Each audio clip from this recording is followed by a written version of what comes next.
नमस्कार। विचार मंथन में आपका स्वागत है। सियासी हलचल के बीच मुख्यमंत्री योगी आदित्यनाथ ने आज प्रधानमंत्री नरेंद्र मोदी कांग्रेस के मुद्दों पर प्रधानमंत्री से सीधे वार्ता की और मुद्दा विशेष रूप से जितिन प्रसाद भी रहे। हालांकि जो बातें हुई हैं उसके अनुसार मंत्रिमंडल का विस्तार और चुनावी रणनीति, सरकार संगठन का तालमेल, ये बहुत से मुद्दे रहे और वार्ता जो हुई वो प्रधानमंत्री से 1 घंटे 20 मिनट। वहीं दूसरी ओर अध्यक्ष जेपी नड्डा से जो वार्ता हुई वो लगभग 2 घंटे। कल गृह मंत्री से वार्ता हुई 1 घंटे 38 मिनट। ऐसी वार्ता के बीच एक रास्ता निकाला गया है और उसके बाद मुख्यमंत्री योगी आदित्यनाथ ने जो ट्वीट किया है उससे लगा कि उन्हें एक नई ऊर्जा मिली है। उन्होंने लिखा, मुझे मार्गदर्शन मिला, मैं आभारी हूं। और ये माना जा रहा है कि जो ये बैठकें हुई हैं इनमें बिल्कुल उत्तर प्रदेश के चुनाव का खाका खींच लिया गया है और ये जो खाका खींचा गया है इसने अब विपक्ष के लिए भी चुनौती पैदा कर दी है। हालांकि कुल मिलाकर के देखा जाए तो बात वही हो रही है कि 15 साल तक वनवास झेलने वाली बीजेपी ने 2017 में जो फार्मूला अपनाया था उसी फार्मूले को अपनाने जा रही है। कितनी चुनौती होगी, क्या होगा, कौन से मुद्दे होंगे, इसी पर चर्चा करने के लिए हमारे साथ 2 मेहमान जुड़े हुए हैं। हम आपको परिचय करा दें। हमारे साथ हैं सपा के अध्यक्ष डॉक्टर इमरान, मैं आपका बहुत बहुत स्वागत करता हूं। और दूसरे हमारे भारतीय जनता पार्टी के डॉक्टर नरेश मिश्रा जी हैं, मैं आपका भी बहुत बहुत स्वागत करता हूं। नरेश जी, बात हम आपसे ही शुरू करेंगे। बात यह है कि जो मुख्यमंत्री योगी आदित्यनाथ ने आज प्रधानमंत्री से बातचीत की, नड्डा से बातचीत की और कल गृह मंत्री से बातचीत की, कुल मिलाकर के आपको क्या लग रहा है? इस समय आपने इसको किस रूप में देखा है? देखिए, मुझे तो ये लग रहा है योगी आदित्यनाथ के नेतृत्व में ही ये अगला चुनाव होगा 22 का जी। और निश्चित ही जो परिस्थितियां हैं और जिस प्रकार का उन्होंने काम किया है, योगी आदित्यनाथ पुनः पूर्ण बहुमत से आएंगे और अब संभवतः आपकी ज्यादा अधिक सीटों से जीतेंगे। नहीं, ये तो बात आप कह रहे हैं और आपको कहना भी चाहिए, लेकिन कुल मिलाकर के उन क्या परिस्थितियों का निराकरण हो गया है, उन मनमुटाव का निराकरण हो गया है, उन जो है टकराव का निराकरण हो गया है, उन खींचतान का निराकरण हो गया है जो एक लंबे समय से चल रहा था, जिसके लिए 1 महीने से आपके यहाँ संघ की, भाजपा की, केंद्रीय नेतृत्व की बैठकें चल रही थी।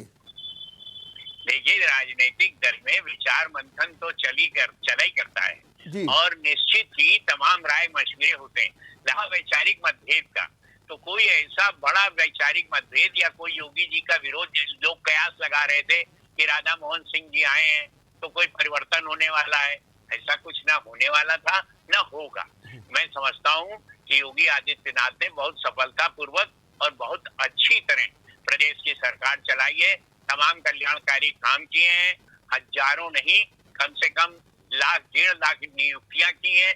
तो मैं समझता हूं कि प्रदेश की जनता उनसे वो संतुष्ट है। आपने इमरान जी सुना कि मिश्रा जी बड़े आत्मविश्वास से कह रहे हैं कि बिल्कुल पूर्ण बहुमत से आएगा, जनता में बड़ा कल्याणकारी काम हुए हैं, बड़ी नौकरियां मिल गई हैं। तो अब तो सपा के लिए एक और नई चुनौती हो गई है, क्योंकि केंद्र ने अपना एक खाका खींच लिया। और सच बात तो ये है कि अमित शाह ने लगता है कि उत्तर प्रदेश के चुनाव की बागडोर संभाल ली है। क्या कहेंगे आप? ठीक है। जिस प्रकार से आज प्रधानमंत्री जी से, गृह मंत्री जी से और अपने राष्ट्रीय अध्यक्ष जी से मुख्यमंत्री जी मिले हैं, और हमारे साथी डॉक्टर नरेश मिश्र जी जिस प्रकार से बता रहे हैं, अगर ये इतना ही आसान है और इतना ही सब कुछ आसानी से चल रहा है, तो ये चर्चाएं क्यों हो रही हैं? ये किस लिए हो रही हैं? इनका आधार क्या है? क्या आधार है? और जब ये कुछ ना कुछ तो आधार है, और क्यों हुआ ये आधार, और किस लिए ये परिस्थितियां आई हैं? ये परिस्थितियां इसलिए आई हैं क्योंकि आपको अपना सिंहासन डोलता हुआ नजर आ रहा है। जब एक प्रदेश का मुख्यमंत्री अपने ही लोगों से 1.5 घंटा, 2 घंटा, 3 घंटा, हालांकि उनका अपना विचार मंथन है, उससे हम लोग का क्या मतलब है, लेकिन क्यों, किस लिए, क्या कारण है? पिछले दिनों अखबार रंगे रहे, आप लोगों ने बहुत चर्चाएं करी, तो ये क्यों हो रहा है? इतना आसान नहीं है जो नरेश मिश्र जी बहुत आसानी से इसको कह गए। नहीं तो आप ही बता दीजिए पहले कि वो कौन सी बातें हैं जिनको लेकर के यूपी सरकार जो है बड़ी असमंजस में रही, परेशान में रही, और आज भी उसके लिए कोई चुनौती आप ही बता एक नहीं अनेक कारण है। हाँ। एक नहीं अनेक कारण है। हाँ। कोरोना काल में हुई, मैं नहीं बोल रहा हूं, एक बहुत बड़े अंग्रेजी अखबार ने लिखा है कि 40 से 45 लाख लोग मरे। कोरोना काल में जिस प्रकार की परिस्थितियां आई हैं, ये घिर चुके हैं, और जब ये घिर गए तो ये परिस्थितियां लागू हुई कि क्या किया जाए, किस प्रकार किया जाए। बहुत दिनों तक ये चर्चाएं होती रही, खींचातानी चलती रही, तो आज ये परिस्थितियां लागू हुई हैं कि आज ये इस तरह की बात कर रहे हैं। यह 4.5 साल तक लगातार बीजेपी की सरकार ने लोगों के साथ एक तरह से विश्वासघात किया है, आम जनता के साथ। ये 1.5 लाख नौकरी की बात कर रहे हैं, 1.5 करोड़ बोला है नौकरियां, 1.5 लाख नौकरियां बाबूजी, 1.5 लाख नौकरियां प्रदेश का। आपको पता है प्रदेश की यूथ में जो नौजवान है उनकी संख्या कितनी है? 1.5 लाख नौकरियां देंगे आप? मिश्रा जी एक बात बताइए, जो इमरान भाई कह रहे हैं कि कोरोना में जिस तरीके से, देखिए इनके 2 पॉइंट बड़े महत्वपूर्ण हैं, जिस तरीके से मौतें हुई हैं, जिस तरीके से आपके मेंबर ऑफ पार्लियामेंट, बीजेपी के एमएलए ये सब तंग थे, परेशान थे, उनकी कोई सुनवाई नहीं हो रही थी, और यही सब शिकायतें तो आला कमान से की गई। क्या अब आप मानते हैं कि जो मुलाकात हुई है उससे अब ये सब नाराजगी दूर हो जाएगी, जनता की भी दूर हो जाएगी, जनप्रतिनिधियों की भी हो जाएगी? देखिए ऐसा है, कोरोना जो एपिडेमिक था वो पूरे विश्व में था, और 45 लाख और 50 लाख कोई नहीं, ये अपना आप इसको पहले मेंटेन करिए। पूरे विश्व में ये समस्या इस समय नहीं थी, जिस समय भारत में जो कोरोना फैला था उस समय कोरोना पूरे विश्व में नहीं था। इमरान जी जरा मिश्रा जी को अपनी बात करें। जी हाँ मिश्रा जी बताइए। कह रहे हैं जब भारत में फैला था तब विश्व में नहीं था जी। नंबर 1 भारत में सबसे पहले इनके समझ में वुहान से सीधे कानपुर। आप वुहान से कानपुर की बात ना करिए, अभी जब दूसरी लहर आई है ये भारत देश में आई है। एक जी मैं इसकी बात को पूरा कर रहा हूँ। बिल्कुल इमरान साहब, मालूमात कम है आपके, पूरी दुनिया में है सेकंड लहर, पूरी दुनिया में। और रही बात की मौतें हुई है, इसमें कोई शक नहीं। अब व्यवस्था भी कमी रही है, इसमें भी कोई कमी नहीं। लेकिन दूसरी तरफ कितने वैक्सीनेशन हुए, कितने ऑक्सीजन प्लांट लगने जा रहे हैं, कितने लोगों को मुफ्त राशन दिया जा रहा है, कितने लोगों की व्यवस्था। कोई पॉजिटिव बात भी तो दिखनी चाहिए। दुनिया में ऐसा कोई आदमी नहीं है जिसमें कोई अच्छाई और कोई बुराई ना हो, तो अच्छाई आप लोगों को दिखती नहीं, बड़ा मुश्किल। अब रही बात आपने कही कि ये परिस्थिति क्यों आई थी, क्यों मिलने गए। अरे ये मुलाकात तो पार्टी के लोगों से होती है, कोई दूसरे लोगों से थोड़े मिलने गए, अपनी पार्टी के लोगों से स्ट्रेटेजी तय करने गए हैं। क्या रणनीति रहेगी, क्या चुनाव में परिस्थितियां बनेगी, कैसे उनसे निपटा जाएगा, इस बारे में बात करने गए। होती रहती है। आप भाई आपके यहाँ सुविधा है, आपके यहाँ पिता पुत्र की पार्टी है। ये बातें करने के लिए जगह नहीं है, ना ये मंच है। दूसरी बात ये, आपके यहाँ अगर इतनी ज्यादा प्रतिबद्धता है तो वो क्यों इस प्रकार से बातों को घुमाने की आवश्यकता नहीं है। मिश्रा जी बातों को घुमाने की आवश्यकता नहीं है। मिश्रा जी जो सवाल है उस प्रश्न का उत्तर दीजिए। एक मिनट मिश्रा जी, एक सवाल हमको ये बता दीजिए कि अगर हम ये मान लें कि आपने कहा कि 4.5 साल बहुत अच्छी सरकार चली, सबका बहुत सहयोग है, सब कुछ है, तो जो आपके जो नेता हैं आज इस बात पे उतर आए हैं कि जो सहयोगी दल कल तक नाराज थे, चाहे अपना दल हो, चाहे निषाद पार्टी हो, चाहे राजभर की पार्टी हो, अब फिर से एक बार उनको मनाने में लग गए हैं। अगर ऐसा था तो फिर अब इनकी क्या जरूरत थी, आप अपने ढंग से काम कर लेते। अरे आप ये देखिए, मनाने में लग गए, वो हमारे साथ थे, हमारे साथ हैं। हम उनसे अगर कोई राजनीतिक तालमेल, सीटों का बंटवारा, जब कोई उनकी ये स्थिति जो उनकी राय हो, उससे करेंगे नहीं। हम एनडीए के वो पार्ट हैं, वो ऐसा तो है नहीं कि भारतीय जनता पार्टी के पार्ट हैं, वो दूसरी पार्टियां हैं। तो अनुप्रिया पटेल हो और चाहे निषाद जी हो, बात तो की जाएगी। और मनाने में लग गए, ये वाली बात आप उसको इस तरह कह सकते हैं। लेकिन स्थिति ये है कि वो आज भी अनुप्रिया पटेल मंत्री थी तब थी, जब एमपी रह गई तब भी है, और अब हर पार्टी अपनी अपनी डिमांड करती है और उसको मीट आउट करना है, लीडरशिप का काम होता है। लेकिन उस पे बातचीत हो रही है। लेकिन मिश्रा जी, जो सबसे बड़ी पार्टी अगर पूर्वांचल की थी राजभर, उसने तो आज बिल्कुल नकार दिया, कहा नहीं ये तो डूबती हुई नाव है, हम इस पर सवार नहीं होंगे, हम इनके साथ नहीं रहेंगे। इसलिए राजभर की पार्टी, हाँ, राजभर तो पहले ही अलग हो चुके हैं, अलग हो चुके हैं, लेकिन उनको भी तो मिलाने की बात हो रही है जी। तो आप उनके पास जाने की तो कोई बात है नहीं। नहीं, बाकायदे आपके यहाँ के एक बड़े नेता को लगाया गया है कि वो पूरी तरीके से उनको फिर से एक बार ले आए अपने साथ में। अब वो आते हैं तो ठीक है, वो स्वागत है, नहीं आएंगे तो नहीं आएंगे। ऐसा तो है नहीं कि भारतीय जनता पार्टी इतनी छोटी कि राजभर से समझौता कर लेगी। ठीक बात है, ठीक बात है। भारतीय जनता पार्टी का यही अहंकार है।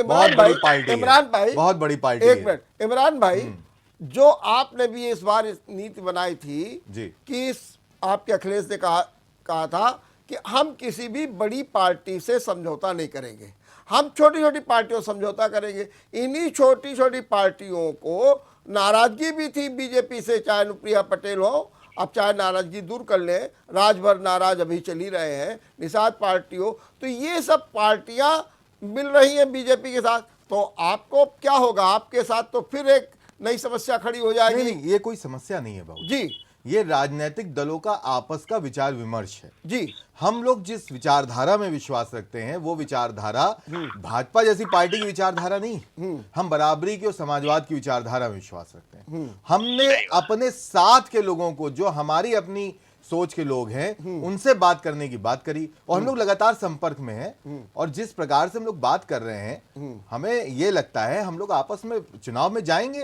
और सब लोग चुनाव में जाएंगे। और जिस प्रकार से ये बता रहे हैं, जिस प्रकार का अहंकार इनके पास है कि ये कह रहे हैं राजभर होंगे तो होंगे, नहीं आएंगे तो नहीं आएंगे, तो मिश्रा जी को मैं यही बताना चाहता हूं कि इतना अहंकार आपका अच्छा नहीं है, इतना अहंकार आपका अच्छा नहीं है।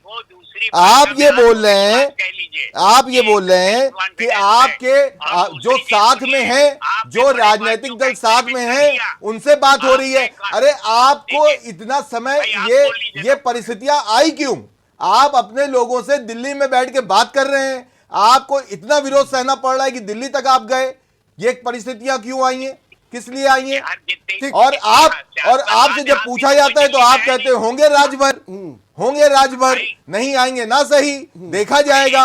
ये अहंकार जो भाजपा का ये अहंकार है, और ये आप ये बात कर रहे हैं, इनके जो एमपी हैं, इनके जो एमएलए हैं, खुद इनके जो ब्रजेश पाठक जी जो उन्नाव में रहे, उन्होंने क्या लेटर लिखा? क्या हम लोग से छिपा हुआ है? क्या इन्होंने, कमल किशोर जी ने क्या लेटर लिखा जो इनके एमपी हैं मोहनलालगंज में, क्या हम लोग से छिपा हुआ है? रघुनंदन भदौरिया जो यहाँ पूर्व विधायक रहे हैं, उन्होंने क्या बोला? क्या हम लोग से छिपा हुआ है? चलिए एक मिनट इमरान भाई, एक मिनट मिश्रा जी, एक सवाल भी आपसे जानना चाहते हैं। एक बात कह लेने दीजिए इनके स्पष्टीकरण। हाँ, कहिए।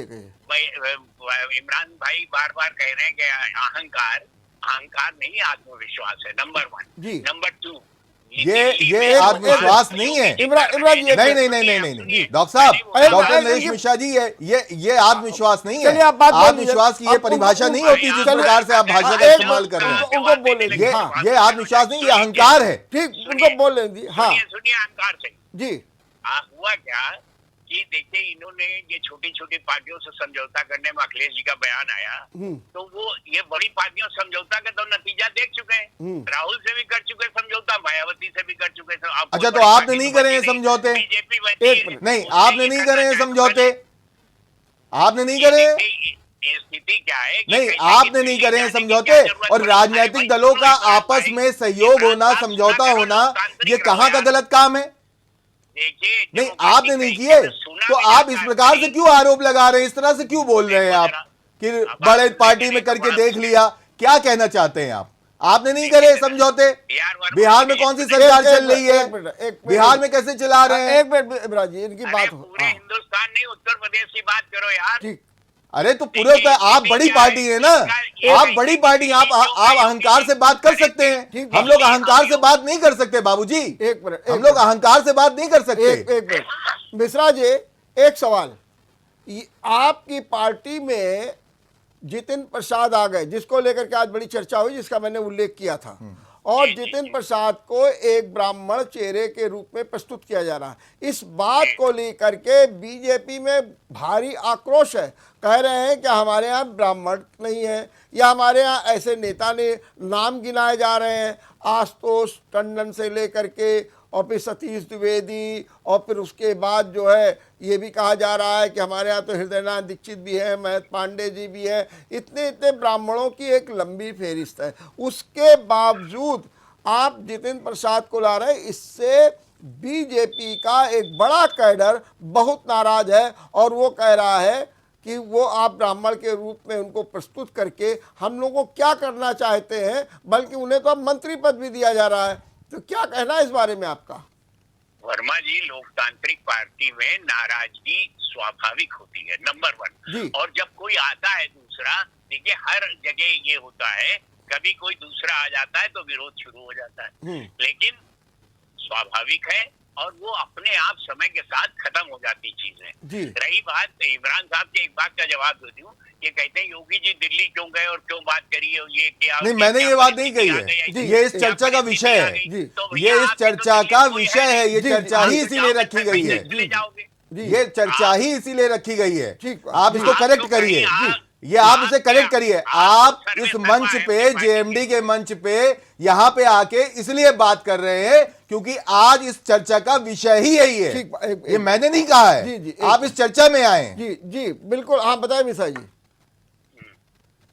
क्या आप मानते हैं कि ये कहते हैं कि हमारी लीडरशिप, भाई हम डेमोक्रेटिक पार्टी, हमारे दिल्ली में ऑल इंडिया अध्यक्ष भी हैं, इनके यहाँ तो ऑल इंडिया अध्यक्ष भी वही है, मुख्यमंत्री भी उन्हीं को बनना है, और हर चीज वही तय हाँ, तो शिवपाल जी अब है नहीं। अरे भाई, प्रजातंत्र में हमारे चुने गए विधायक, उनको मुख्यमंत्री चुना था, यही प्रोसीजर होता है, यही प्रोसीजर होता है, यही प्रोसीजर लागू करा गया, यही संविधान कहलाता है, यही हर पार्टी का संविधान है। जब चुने गए विधायक एक व्यक्ति को चुनेंगे अपना मुख्यमंत्री, तो वही तो मुख्यमंत्री बनेगा। तो इसमें ये बात कहां से आ गई? इसमें लोकतंत्र की बात, ये तो राजनीतिक लोकतंत्र है। जब उन्हीं को चुना जा रहा है तो वो बैठेंगे। इसमें ये बात कहां से आ गई कि आप अपने लोकतंत्र की दुहाई देने लगे? भाजपा का लोकतंत्र हम नहीं जानते हैं क्या? कौन नहीं जानता प्रधानमंत्री, गृह मंत्री का क्या लोकतंत्र है? कौन नहीं जानता ये बात? कौन नहीं जानता? आखिर बताइए। इमरान, आपके यहाँ आरएसएस का कितना गंभीर, कितना ज्यादा दखल है, कौन नहीं जानता? कौन नहीं जानता आपके बारे में? आपके बारे में जो आपके छोटे छोटे दल जो होते हैं, उनका क्या दखल है, कौन नहीं जानता? कौन नहीं जानता प्रधानमंत्री और गृह मंत्री के दखल किस प्रकार से होता है? कौन नहीं जानता? इमरान जी एक मिनट, हाँ मिश्रा जी, ये लोकतंत्र की बात कर रहे हैं, इनको ये जवाब मिलना चाहिए। हाँ नहीं, ये बात मिश्रा जी, मैं खास तौर से जितिन प्रसाद की बात कर, क्या आप मानते हैं कि बस बीजेपी में वही एक ब्राह्मण चेहरा है और उनके द्वारा आपको लाभ मिलने जा रहा है? ये बात नहीं, हमारे यहाँ ब्राह्मण चेहरे बहुत हैं। हाँ। और जितिन प्रसाद उनमें से एक होंगे। जी, उनमें से एक होंगे। हमारे यहाँ ब्राह्मण चेहरे बहुत हैं। हाँ। और जितिन प्रसाद भी उनमें से एक होंगे। और क्या उन्हें यूपी के चुनाव में फोकस किया जाएगा? हाँ, क्यों नहीं किया जाएगा? बिल्कुल किया जाएगा। हम राजनीतिक पार्टी हैं, हम राजनीतिक दलों के राजनीतिक व्यक्तियों का प्रयोग करेंगे। और अभी नहीं, अभी तो ये अंगड़ाई है। सचिन पायलट की भी बात चल रही है, वो भी हारे हैं। ये दल नहीं लाते, ये दल के लोगों को तोड़ देते हैं। पार्टी जो क्यों न छोड़ दे लोग? ये विधायकों को फोड़ देते हैं। ये जो G23 है, G23 में कोई असंतोष है कि नहीं कांग्रेस में? वहाँ पे सोनिया जी, राहुल जी, राहुल जी, सोनिया जी, सोनिया जी, राहुल जी। जैसे मोदी जी और गृह मंत्री जी, मोदी जी गृह मंत्री जी, मोदी जी गृह मंत्री जी। बेटे हैं। मिश्रा जी, क्या अभी कांग्रेस के और लोग भी उत्तर प्रदेश के चुनाव की दृष्टि से आ रहे हैं? हाँ, कोई ताज्जुब नहीं, आ सकते हैं। अभी तो तमाम लोग संपर्क भी कर रहे हैं। संपर्क कर रहे हैं। नहीं, इनके पास एक मशीन है। मिश्रा जी, एक सवाल का जवाब और दे दीजिए कि आपने इसी का तरीके का प्रयोग बंगाल में किया, आपके पास लोग टूट टूट करके आए, आज स्थिति ये है कि अब वो सब भाग भाग के जा रहे हैं। अभी मुकुल राय है जो सबसे पहले भाजपा के वरिष्ठ उपाध्यक्ष, वो भी अब ममता जी के साथ चले गए। क्या यही हाल बीजेपी का नहीं होगा? ये आम कार्यकर्ता कह रहा है, हम नहीं कह रहे, भाजपा का आम कार्यकर्ता और नेता कह रहा है। आम कार्यकर्ता ये कह रहा है कि ये सब वापस चले जाएंगे। जी, यही कह रहा है जी। वर्मा जी। हाँ, ये देखिए, जी आना जाना लगा रहता है। जी आवाज आ रही है आपको? हाँ, आ रही, खूब आ रही, आप बोलिए। हाँ, देखिए, ये राजनीति है, कोई इधर आएगा, कोई उधर आएगा, और इलेक्शन के मौके पे खास तौर से ये होता है। जी। हमेशा से होता है, कोई पहली दफे नहीं हो रहा हाँ। है। चौधरी चरण सिंह साहब ने अलग पार्टी बना ली थी, सबसे पहले 1967 का उदाहरण था, पहला शुरू वहीं से विघटन का हुआ था। तो ये एक परंपरा बन गई है कि जिधर आदमी समझता है कि हमारा फ्यूचर सुरक्षित है, उधर चला जाता है। अच्छा, कांग्रेस में हालत ये हो रही है, देखिए, मैं कांग्रेस से बहुत लंबे समय तक जुड़ा रहा हूँ, लीडरशिप से भी जुड़ा रहा हूँ, राहुल जी से मुलाकात भी करा है। हालत ये है कि वो कॉर्पोरेट ऑफिस की तरह चल रहा है, अपॉइंटमेंट भी नहीं मिलता, लोगों की बात भी नहीं। देखिए, गुलाम नबी आजाद, कपिल सिब्बल ने कल क्या कहा है? भाजपा कॉर्पोरेट ऑफिस की तरह नहीं चलती है। ये अब सर्जिकल ऑपरेशन करना पड़ेगा कांग्रेस में, वरना सब ऐसे ही भगदड़ मची रहेगी। और अच्छा। देखिए, कांग्रेस की स्थिति तो ये हो गई है, ममता जीत रही तो ममता सपोर्ट करते हैं, अगले जीतेंगे तो अगले से सपोर्ट। तो क्या जो ऐसे नेता होते हैं, जो ऐसे, इनको आप अवसरवादी मानते हैं, स्वार्थी मानते हैं कि जहां पर कुर्सी दिख रही वहीं पहुंच जाएंगे? आप इनको तो फिर इसी रूप में मानेंगे? ये राजनीतिक परिस्थितियां होती है कि जब आदमी इधर से उधर करता है। जी हाँ, इसमें अवसरवाद आप कह लीजिए, आप कोई कुछ कह लीजिए, मैं समझता हूँ कि कोई किसी व्यक्ति विशेष का, किसी राजनीतिक आदमी का अगर किसी दल विशेष में दम घुट रहा है तो उसको बिल्कुल नहीं रहना चाहिए। रमेश जी, मैं एक बात मैं ये कहना चाहता हूँ कि भाजपा के पास एक मशीन है जी। वो मशीन ये है कि जितना बड़ा दागी, जितना बड़ा भ्रष्टाचारी हो, वो भाजपा के पास आए और वो धुल जाता है, वो क्लीन हो जाता है। ये अवसरवाद नहीं है इनकी नजर में, मिश्रा जी की नजर में अवसरवाद नहीं है, ये राजनीति है। मैं ये कहना चाहता हूं कि अगर ये आपकी विचारधारा में राजनीति कहलाती है तो ये कौन सी राजनीति है? अरे इमरान भैया, आपकी सभा में बहुत से लोग ज्वाइन कर रहे हैं, अखबार में निकलता है, वो क्या, कौन सी मशीन लगाए हो? अरे, जो मशीन आपके पास है वो मशीन सबसे बड़ी मशीन है। नहीं, लेकिन हाँ, ठीक बात है। हाँ, उसमें बड़े बड़े लोग, दागी लोग जो है वो सुधर जाते हैं, क्लीन छवि के हो जाते हैं। इमरान जी, आपकी भी तो पार्टी में लोग आ रहे हैं, उनको भी आप ऐसे ही मानते हैं? उनमें भी बहुत से दागी हैं, और आपने बड़ी तोड़फोड़ की, बीएसपी के साथ तोड़फोड़ की। समाजवादी पार्टी में आदरणीय राष्ट्रीय अध्यक्ष अखिलेश यादव जी ने बहुत पहले ये क्लॉज लगा रखा था जी कि हम लोग किसी भी तरह से राजनीति में उस चीज को बढ़ावा नहीं देंगे, और वो निश्चित जानिए वो अपने इस बात पे निश्चित हैं, और हम लोग इस बात को बताते हैं, हमारे पास इनके जैसी कोई मशीन नहीं है कि कोई भी आए वो साफ सुथरा हो जाए। एक वॉशिंग मशीन है इन लोग के पास, बहुत बड़ी वॉशिंग मशीन लेके बैठे हैं। सारे भ्रष्टाचारी, सारे अपराधी, सब जो भी आए, जो भाजपा में आए, वो माफ, वो क्लीन छवि का हो जाता है। मिश्रा जी, ये जो बेस्ट यूपी है और वहाँ पर जिस तरीके से किसान आंदोलन की बात हुई है, जहाँ पर जाट आपसे नाराज चल रहा है, वहाँ के लिए क्या है? आपको लग नहीं रहा कि 2022 का चुनाव सबसे बड़ी चुनौती है और उसका लिटमस आपको जिला पंचायत के चुनाव में दिख गया, जहाँ पर जो बैकवर्ड वोट था वो भर भर करके भाग गया, दलित वोट आपके पास से भाग गया। यही कारण है कि आज जो है जिला पंचायत आपके भाजपा के बहुमत से कोसों दूर है और आपको अध्यक्ष बनवाने के लिए जोड़ तोड़ करनी पड़ रही है। देखिए वर्मा जी, पंचायत चुनाव, विधानसभा चुनाव और लोकसभा चुनाव, हाँ, तीनों के अलग अलग मापदंड होते हैं, तीनों में अलग अलग जनता की चॉइस होती है। किसको चाहते हैं, किसको नहीं चाहते हैं, इसका फर्क पड़ेगा। लोकल बॉडीज का इलेक्शन, चाहे पंचायत का हो, प्रधानी का हो, गांव का हो, पार्षद का हो, ये सब बहुत स्थानीय स्तर के चुनाव होते हैं। यहाँ पे एक पार्टी की दलगत नीतियों और उनकी कार्य प्रणाली का प्रभाव उतना नहीं होता है जितना होना चाहिए। इसलिए आप उसके चुनाव के नतीजों से बहुत परेशान होने की मतलब उसका विधानसभा चुनाव में कोई इफेक्ट नहीं है इन चुनावों का? ये पूछ रहे हैं, इमरान जी पूछ रहे हैं कि विधानसभा चुनाव पे इसका कोई इफेक्ट नहीं पड़ेगा, क्योंकि इसे तो सेमीफाइनल बीजेपी ने खुद ही कहा था।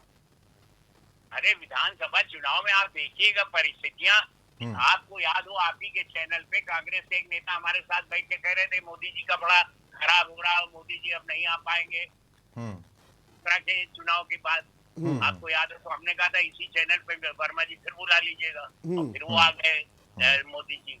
तो इस तरह की परिस्थितियां बनेंगी। मिश्रा जी को भविष्यवक्ता होना चाहिए, उसमें क्या है जी। लेकिन इमरान जी, मिश्रा जी जो बात कह रहे हैं कि कोई इफेक्ट नहीं पड़ने वाला, और आप लोग इसी बात के लड्डू फोड़ रहे हैं कि पंचायत चुनाव में हमको बड़ा अच्छा महत्व मिल गया है और हम सब जगह जीत रहे हैं। हाँ, आप तो यही बात कर रहे हैं, लेकिन मिश्रा जी के हिसाब से तो कोई फर्क ही नहीं पड़ने वाला। नहीं, मिश्रा जी भविष्यवक्ता हैं जी। मिश्रा जी ने भविष्य देख लिया है कि इन चुनावों का विधानसभा चुनाव में कोई असर नहीं पड़ेगा। वो भविष्यवक्ता हैं, जैसा कि उन्होंने अभी बताया भी कि कांग्रेस से किसी स्पोक्समैन से उन्होंने ये बात कही भी थी, तो अच्छा भविष्य देख लेते हैं। लेकिन मैं उन्हें बता देना चाहता हूं कि चुनाव को छोटा और बड़ा मत आंकिए। आप पंचायत चुनाव को, विधानसभा चुनाव को, लोकसभा चुनाव को अलग अलग आंक रहे हैं। आप होंगे भविष्यवक्ता, लेकिन सच्चाई ये है कि हर चुनाव अपने आप में एक महत्वपूर्ण समय लेके आता है और अपने उसका एक संदेश होता है। हमारे मन में कोई लड्डू नहीं फूट रहे हैं, हम अपनी तैयारियों में व्यस्त हैं और हम तैयारी कर रहे हैं। हमारे पास लेकिन कोई बड़ी मशीन नहीं है, वॉशिंग मशीन नहीं है, छोटी है ना, कोई वॉशिंग मशीन नहीं है हमारे पास। हमारे पास भाजपा के पास एक बहुत बड़ी वॉशिंग मशीन है। हमारे पास कोई ऐसी मशीन नहीं है कि उसमें दागी हो, अपराधी हो, कोई भी हो, सब ठीक हो जाए, आपके मुकदमे वापस हो जाएं। बड़े बड़े मुकदमे 100 मुकदमे, 150 मुकदमे वापस हो जाएं। इस प्रकार की ऐसी कोई मशीन, बड़ी वॉशिंग मशीन जो आपके यहाँ है, आप लोगों ने लगा रखी है, वैसा नहीं है। आपकी पार्टी के आप काहे के लिए ये बातें उठा रहे हैं, अपराधी हो, दाग हो, धुलाई हो, ये सब क्योंकि आपके पास हैं। सब जानते हैं कि सपा के शासन में ये जो आप बोल रहे हैं, ये जो आप कह रहे हैं, ये आप अपनी गलत बातों कह रहे हैं। आप सरकार में पिछले इतने सालों से हैं, एक नहीं अनेक उदाहरण हैं, अभी नाम नहीं, हाँ, एक नहीं अनेक उदाहरण हैं जो लोग अपना खुद का मुकदमा वापस ले लेते हो, खुद के मुकदमे सरकार बनने के बाद वापस ले लेते हो। हम तो बोलेंगे उनके पास बड़ी वॉशिंग मशीन है, बहुत बड़ी वॉशिंग मशीन है। मिश्रा जी, जो विधानसभा का चुनाव है, ये माना जा रहा है कि कोरोना के मुद्दे पर चलेगा और उस समय हाय हाय किया जाएगा कि ऑक्सीजन नहीं मिली, दवा नहीं मिली, बेड नहीं मिले और रोते चीखते लोगों की आवाज़ें आएंगी। जब ये मुद्दा बनेगा तो बीजेपी उसका कैसे मुकाबला करेगी? अच्छा, एक बात बताइए वर्मा जी, आपको याद हो पहले ये हो रहा था कि ये इतने लोग मर रहे हैं, वैक्सीन नहीं बन रही, वैक्सीन बन गई, फिर ये हुआ कि वैक्सीन बहुत खराब है, इसको नहीं लगवाएंगे, बोले, फिर लग गई। अब संख्या बढ़ गई, 15-15 लाख एक दिन में लग रही। आदरणीय मुलायम सिंह जी ने वैक्सीन लगवा ली, अखिलेश बाबू कह रहे थे बीजेपी की वैक्सीन नहीं, उन्होंने बीजेपी की वैक्सीन का विरोध है। और आप ध्यान रखिए, आपने वादा किया था कि आप फ्री वैक्सीनेशन करवाएंगे और आप बाजार में चले जाइए, वही वैक्सीन स्लॉट लागू हो रहे हैं, लोग 1.5 और 3 हजार रुपए एक वैक्सीन के वसूल रहे हैं प्राइवेट अस्पतालों में। जो वादा आपने फ्री वैक्सीनेशन का किया था, वो फ्री वैक्सीनेशन का वादा पूरा नहीं हो पाया है। उसकी जगह वैक्सीन मिल रही है, 2.5-3 हजार में लोग लगवा रहे हैं। मैं ये कहना चाहता हूं कि जिस देश के लोग फ्री वैक्सीन नहीं लगवा पा रही है सरकार, अपने ही लोगों को फ्री वैक्सीन नहीं लगवा पा रही है। ये 22 करोड़ 25 करोड़ की आबादी, ये 22 और 25 करोड़ की आबादी में 2,500 रुपए और 3,000 रुपए की वैक्सीन लग रही है। मैं ये जानना चाहता हूं कि जिस फ्री वैक्सीनेशन का वो वादा कहां गया? नहीं, मेरा मिश्रा जी, जो ये मुद्दा उठेगा उसका आपके पास जवाब क्या है, ये हम जानना चाहते हैं। जवाब ये है कि हमने अपनी क्षमता भर पूरे प्रयोग किए, पूरी मदद की, ऑक्सीजन सिलेंडर्स की व्यवस्था कराई। 45 लाख लोग मरे हैं, 40 से 45 लाख लोग मरे हैं। मैं नहीं कह रहा हूं, अंग्रेजी अखबार में, पत्रिका में ये बात छपी है। बात कर ले, हिंदी में पढ़ा करो भाई। मैं बता रहा हूं आपको, 40 से 45 लाख लोग मरे, अंग्रेजी पत्रिका में लिखा हुआ है। एक मिनट, आगे की संख्या नहीं आती क्या आपको? 1 करोड़ कहिए। नहीं, 1 करोड़ क्यों कहूं, जो लिखा है वो बता रहा हूं आपको। वो लिखा है वो सत्यवादी है। 40 से 45 लाख लोग मरे हैं, ऐसा अंग्रेजी के एक प्रतिष्ठित समाचार पत्र में आया है। अब हम एक उदाहरण वर्मा जी बता दें, इन्हें प्रतिष्ठित अखबार का नतीजा बता दें जी। देखिए, ये अखबारों की खबरें जो है मैनिपुलेटेड होती, लो तमाम ऐसे तो तथाकथित सेकुलर पत्रकार हैं उनकी खबरें हैं ये। अच्छा। और ऐसा नहीं हुआ है। हिंदुस्तान की आबादी 138 करोड़ में इनके हिसाब से अगर 45 लाख भी मान ली जाए तो इससे ज्यादा अमेरिका में मने जो हमसे चौथाई, मतलब 45 लाख लोगों की जान का कोई मतलब ही नहीं है आपकी नजर में। सब योगी जी ने ले लिए। डॉक्टर नरेश मिश्रा जी, 45 लाख लोग मरे हैं, इसकी आपकी नजर में इसकी कोई वैल्यू नहीं है, कोई मतलब नहीं है। 45 लाख लोग मर के चले गए कोरोना से और सरकार कुछ ना कर पाई, और आपकी इसकी नजर में कोई वैल्यू नहीं है। अमेरिका में भी इतने लोग मरे हैं। अमेरिका की मेडिकल फैसिलिटीज के बारे में जानते हैं आप? 4.5 साल हो गए आपको सरकार चलाते, आपने 4 से 5 बजट पेश कर दिए। आपने क्या, ये आप इस बात को नकारेंगे कि आपने स्वास्थ्य बजट कम किया है?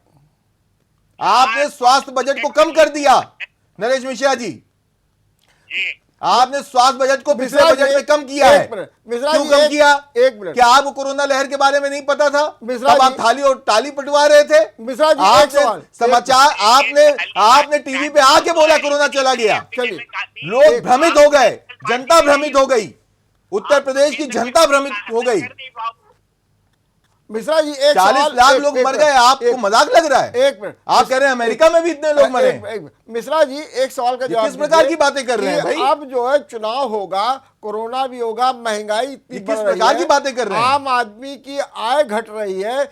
आज कांग्रेस ने इसी बात को लेकर के पेट्रोल पंप पर ना दिया है। क्या आपको लगता नहीं ये मुद्दा भी महंगाई का चुनौतीपूर्ण होगा? नहीं, देखिए, मुद्दे चुनाव में आते हैं, चुनाव में उठेंगे, और ये निश्चित ये होगा कि लोग आरोप लगाएंगे, उनका जवाब दिया। मिश्रा जी, कितने में पेट्रोल भरा रहे हैं आजकल आप? जी। और सिर्फ एक कोरोना ही मुद्दा नहीं है, और भी मुद्दे हैं। पेट्रोल मुद्दा है, चलिए एक मिनट, डीजल मुद्दा है, मिश्रा जी सरसों का तेल 200 रुपए किलो में मिल रहा है, वो मुद्दा है। मिश्रा जी, ये बताइए कि बीजेपी को अपना चुनाव जीतने के लिए जो अब तक की रणनीति बनी है, क्या और करना चाहिए जिससे कि चुनाव ठीक से जीता जा सके, क्योंकि चुनौतियां बहुत हैं। हाँ, चुनौतियां क्यों नहीं है, चुनौतियां हैं जी, और उनका जवाब भी दिया जाएगा। देखिए, हर चुनाव होता है जी, उसमें तमाम परिस्थितियां होती हैं, उनको मीट आउट किया जाता है, उसके जवाब। अब मिश्रा जी तो भविष्यवक्ता है ही है। चलिए इमरान जी, ये जो नई चुनौती आपको मिल रही है बीजेपी से, जो प्रधानमंत्री से मिलने के बाद, मैं वही बात फिर से कह रहा हूं, अब आप उसका सामना कैसे करेंगे, क्या करेंगे? क्या नहीं, देखिए, हमारा जो नेतृत्व है जी, उस नेतृत्व में इतनी समाहीनता है और इतना आदर्श और इतना पुरुषार्थ है जी, कि मुझे लगता है कि वो समय से अपने निर्णय लेंगे, और उन्होंने कोई ना कोई ऐसा कार्य किया होगा, बिल्कुल समय से अपना निर्णय लेंगे और हम पूरी स्ट्रेटजी बना के चुनाव में उतरेंगे। उतरेंगे। और ये जो बीजेपी के जो प्रवक्ता जी इस तरह की बात कर रहे थे, ये तो मुझे बड़ा अफसोस हुआ। इस प्रकार की बातें एक प्रवक्ता को नहीं करनी चाहिए। ये भविष्यवक्ता है, ये इनके लिए कोई मुद्दा ही नहीं है। अमेरिका में भी इतने लोग मर रहे हैं। मेरे समझ में नहीं आता इस प्रकार की भाषा, इतना अहंकार आता कहां से? ठीक बात है। चलिए, बहुत बहुत धन्यवाद मिश्रा जी आपको भी और इमरान जी आपको भी। आप लोगों ने बहुत अच्छे ढंग से बातचीत की, लेकिन सच बात तो ये है कि अभी बहुत कुछ स्पष्ट होना बाकी है। मिश्रा जी अपनी बात कह रहे थे, और ये भी है कि चुनाव में बहुत चुनौतियां भी आएंगी, लेकिन ये भी सत्य है कि जो रणनीति बीजेपी बना रही है उसने भी विपक्ष और ख़ास तौर से सपा के सामने एक बड़ी चुनौती पैदा कर दी है। देखना है आगे क्या होता है। बने रहिए विचार मंथन के साथ। नमस्कार।